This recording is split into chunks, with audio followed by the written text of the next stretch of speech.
अस्सलाम वालेकुम dear students, dear viewers. जैसा कि पिछले लेक्चर के अंदर मैंने आपके साथ डिस्कस किया था इन डिटेल कि मीन डेविएशन क्या होता है और mean deviation, coefficient of mean deviation. Detail में मैंने आपके साथ डिस्कस किया था कि कोफिशिएंट ऑफ मीन डेविएशन क्या होता है, मीन डेविएशन क्या होता है, फ्रॉम मीन क्या होता है, फ्रॉम मीडियन क्या होता है। तो पिछले लेक्चर के अंदर मैंने डिस्कस किया हुआ था, लेकिन एक चीज हमसे रह गई थी जो पिछले टॉपिक था क्वार्टाइल डेविएशन का।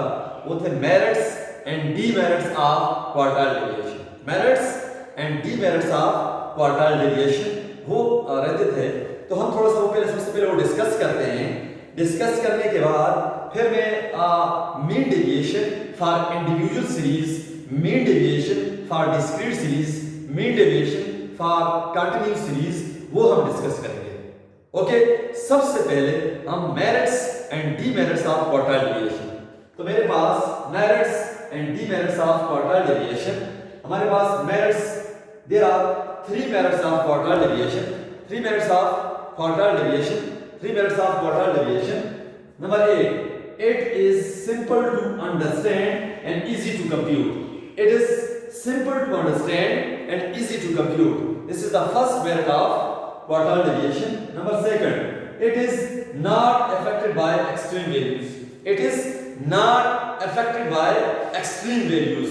अच्छा, third one, it can be find out with open end distribution.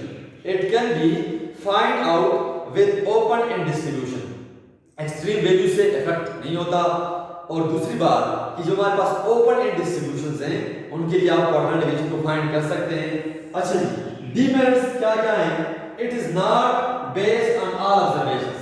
जो सबसे बड़ा डिसएडवांटेज है क्वार्टाइल डेविएशन का वो क्या है आपके पास? वो है आपके पास कि ये सारी वैल्यूज पर बेस नहीं करता। दूसरा, it's value is affected by sampling fluctuation. अगर सैंपलिंग फ्लक्चुएशन के साथ साथ आपके पास क्वार्टाइल डिवीजन की वैल्यू क्या होती है? इफेक्ट होती है। क्या होती है? इफेक्ट होती है। These are the merits and demerits of quartile division.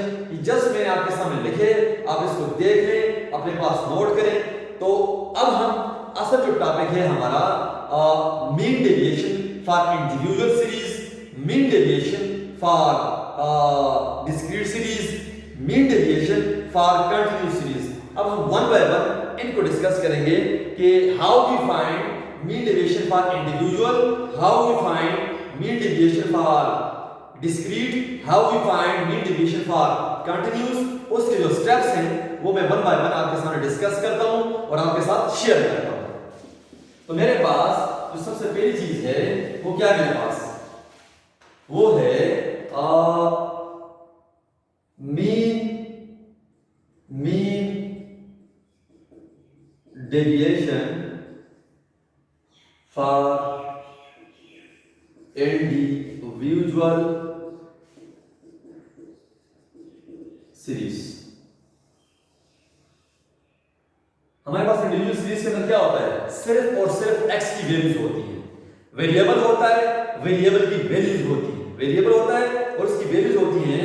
That series is called individual series. अब इंडिविजुअल सीरीज के लिए हमारे पास जो फार्मूला है मीन डेविएशन का, जो जनरल फार्मूला है, मैं यहाँ पे मीन डेविएशन फ्रॉम मीन की बात नहीं कर रहा, मीन डेविएशन फ्रॉम मीडियन की बात नहीं कर रहा, बल्कि मैं जनरल डेफिनेशन, जनरल फार्मूला आपके सामने लिखूंगा, उसके बाद स्टेप्स लिखूंगा, वो स्टेप्स आपके साथ डिस्कस करूंगा। ओके, मेरे पास इंडिविजुअल के लिए क्या फार्मूला है? मीन डेविएशन बराबर है summation x minus a divide by n। अब यहाँ पे सबस्क्रिप्ट के अंदर a लिखे हैं, यहाँ पे मैंने a लिखा हुआ है, यहाँ पे मैंने डेविएशन, डिफरेंसेस जो लिए हुए हैं वो a से। a का मतलब यहाँ पे क्या है? a का मतलब है मीन या मीडियन या मॉड। अगर डेविएशंस, अगर मीन डेविएशन फ्रॉम मीन है तो a बराबर है मीन। अगर मीन डेविएशन फ्रॉम मीडियन है तो a बराबर है मीडियन। अब मीन डेविएशन को कैलकुलेट करने के लिए, मीन डेविएशन को फाइंड आउट करने के लिए मेरे पास कुछ स्टेप्स हैं। उसके अंदर जो सबसे पहला स्टेप है, पहला स्टेप क्या है आपके पास? जो सबसे पहला स्टेप है वो क्या आपके पास कि फाइंड आउट दी, सबसे पहला काम क्या करेंगे, find out the average, mean, median और मॉड फॉर अ सीरीज। जो सीरीज आपको गिवन होगी, सबसे पहला काम क्या करेंगे, उसके लिए आप एवरेज फाइंड करेंगे। क्या करेंगे, एवरेज फाइंड करेंगे। Find out the average, mean, median और mod for the series.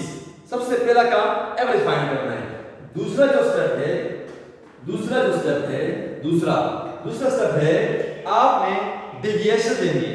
Take the deviation of items from average, वो जो आपने एवरेज फाइंड किया हुआ है पहले स्टेप के अंदर, उस एवरेज से वैल्यूज का, आइटम्स का डेविएशन लें and denote these deviations by d absolute, d mod। आपने क्या लेना है, दूसरे स्टेप के अंदर आपने क्या लेनी है, डेविएशंस। क्या लेनी है, डेविएशंस। पहले स्टेप के अंदर क्या करना है, आपने एवरेजेस फाइंड करने हैं। डेविएशंस किसके लेने हैं, आपने आइटम्स का एवरेज से, और इन डेविएशंस को आपने डिनोट करना है d से, d ignoring plus and minus sign. Take the deviations of items from average and ignoring plus and minus sign and denote these deviations by absolute d या mod d। तीसरा step के अंदर आपने compute करना है। क्या compute करना है, compute the sum of these deviations which are in step number 2। जो स्टेप नंबर 2 के अंदर आपने जो डेविएशंस दिए हैं, जिनको आपने डिनोट किया हुआ है डी एब्सोल्यूट से, डी मॉड से, तो उनका क्या कंप्यूट करना है, आपने सम कंप्यूट करना है।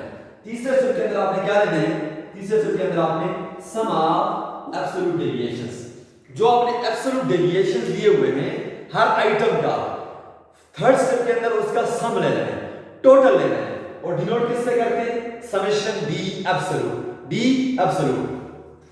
चौथे स्टेप के अंदर आपने क्या करना है, divide this total by the number of observations.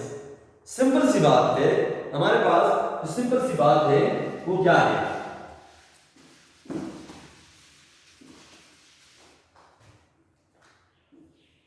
पहला स्टेप के अंदर आपने, जब भी आप इंडिविजुअल सीरीज के लिए मीन डेविएशन को फाइंड करते हैं, पहला स्टेप एवरेज फाइंड करना है जो सीरीज गिवन होगा। दूसरा स्टेप आइटम्स का एवरेज से डेविएशन लेना है, और उन डेविएशंस को डी एब्सोल्यूट से डिनोट करना है, ignoring plus and minus sign. पहले स्टेप के अंदर आपके पास क्या है, फिर मैं बता दूं एवरेजेस। दूसरा स्टेप डेविएशन, तीसरा स्टेप डेविएशंस का सम, और चौथा स्टेप आपने इन डेविएशंस जिनका सम दिया हुआ है इनको टोटल नंबर ऑफ वैल्यूज पर डिवाइड करना है, टोटल नंबर ऑफ वैल्यूज पर डिवाइड करना है। अब हम आते हैं, ये तो स्टेप्स किसके हुए, ये स्टेप्स हैं इंडिविजुअल सीरीज के लिए। अब हम आते हैं किसकी तरफ, अब हम आते हैं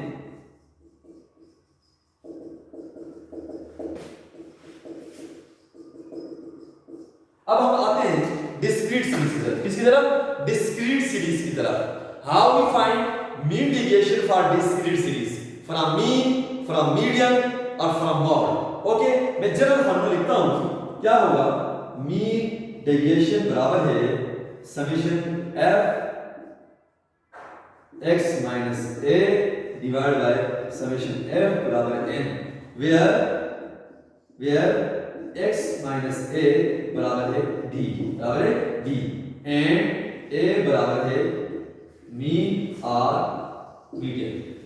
अच्छा, ये तो हमारे पास जनरल फार्मूला हुआ।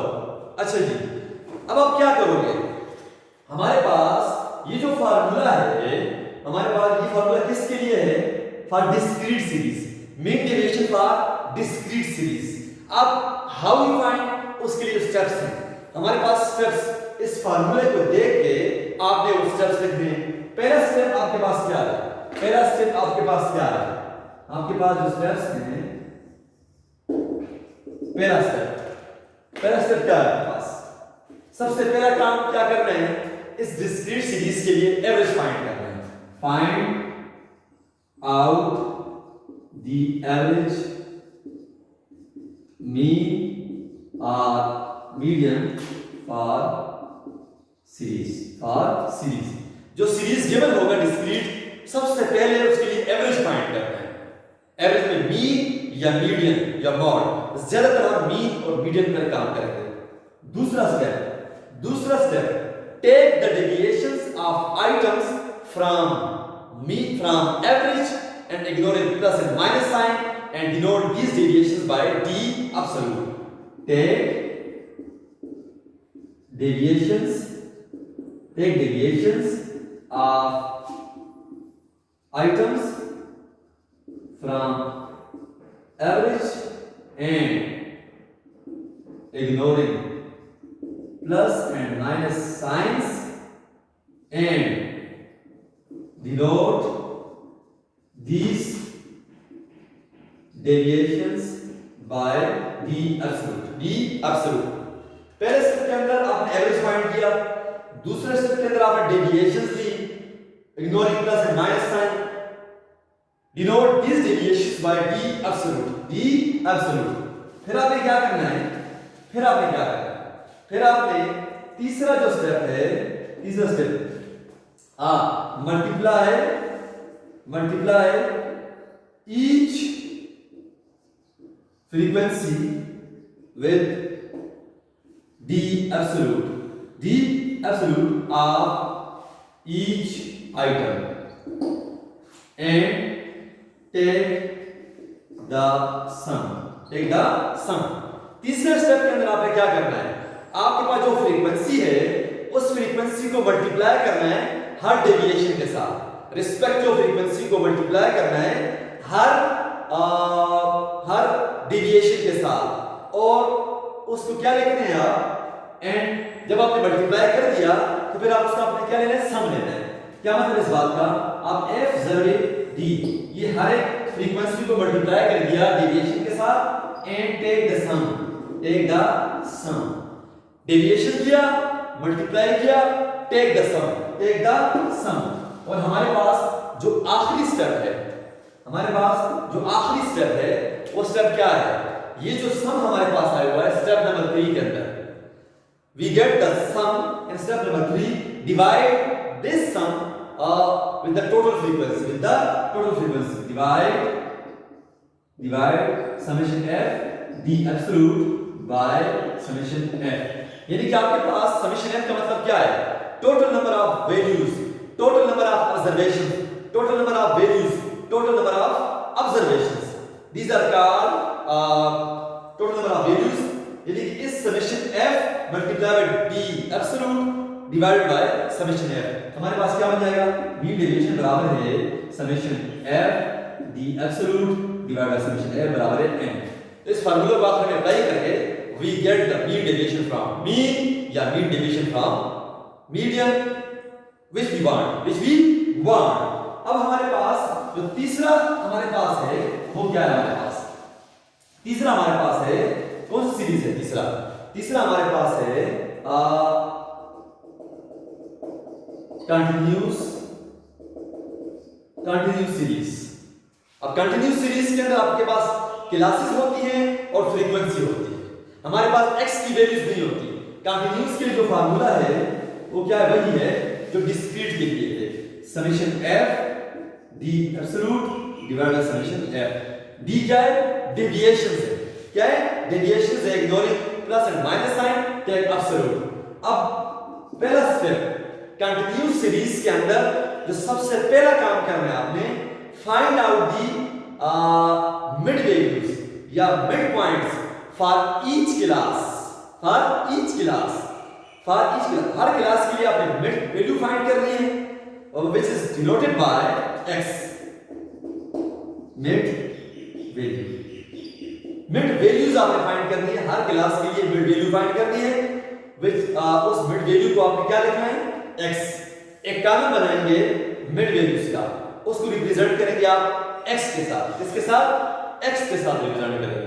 दूसरा स्टेप वही होगा जिस तरह आपने डिस्क्रीट के अंदर किया था, find out the average, mean linear और मॉड फॉर द सीरीज। अब कंटिन्यूस के लिए किस तरह फाइंड कर रहे हैं, ये टॉपिक्स आप पढ़ चुके हैं एवरेजेस। तीसरा जो स्टेप है, आपने क्या करना है, ये जो आपने एवरेज फाइंड किया हुआ दूसरे स्टेप के अंदर, take the deviations of items from average and ignoring plus and minus sign and denote these deviations by d absolute। तीसरे स्टेप के अंदर क्या करना है, आप इन डेविएशंस को, यानी कि जितनी भी आइटम्स हैं उनके जो डेविएशंस हैं, उन डेविएशंस को मल्टीप्लाई करें विद रिस्पेक्ट टू फ्रीक्वेंसी। उसकी जो फ्रीक्वेंसी आ रही है उस फ्रीक्वेंसी के साथ मल्टीप्लाई करें, यानी f ज़रबी d एब्सोल्यूट। अब f ज़रबी d एब्सोल्यूट करने के बाद फिर आखिर में क्या लेना है, इसका सम लेना है। Take the sum of multiplication of f and d absolute, तो ये f d absolute. Take the sum, आखिर में क्या लेना है, आपने सम लेना है। सम लेने के बाद divide this sum with the total number of frequency. क्या मतलब इस बात का, summation f d absolute divide by summation f बराबर है n। तो इसके और डिस्क्रीट केस में सिर्फ एक स्टेप का फर्क है, वो क्या है, वो है मिड वैल्यूज का। Find out the mid values for each class, denote these mid values by x, find out the average for this distribution, take the deviations denoted by this, denote these deviations by d absolute, multiply each deviation by frequency, then take the sum of these multiplications and divide it by summation f. So we get mean deviation. These are the steps for individual, for discrete, for continuous series. Okay, कि आपने step by step के जरिए ये होता है कि calculate करना आसान होता है। तो आपने जो भी काम करना हो स्टेप के साथ करें तो वो इजी हो जाता है। तो तीनों के स्टेप्स आपके सामने मैंने डिस्कस किए, इंडिविजुअल के भी, डिस्क्रीट के भी एंड कंटिन्यूअस के भी। ओके, अब हम इसके जो प्रैक्टिकल एग्जांपल हैं, न्यूमेरिकल एग्जांपल है for individual series, for discrete series and for continuous series, ये हम इंशाल्लाह नेक्स्ट लेक्चर के अंदर, नेक्स्ट वीडियो के अंदर हम डिस्कस करेंगे। तब तक के लिए अल्लाह हाफिज। इंशाल्लाह अल्लाह पाक आपका हामी व नासिर हो। अल्लाह हाफिज।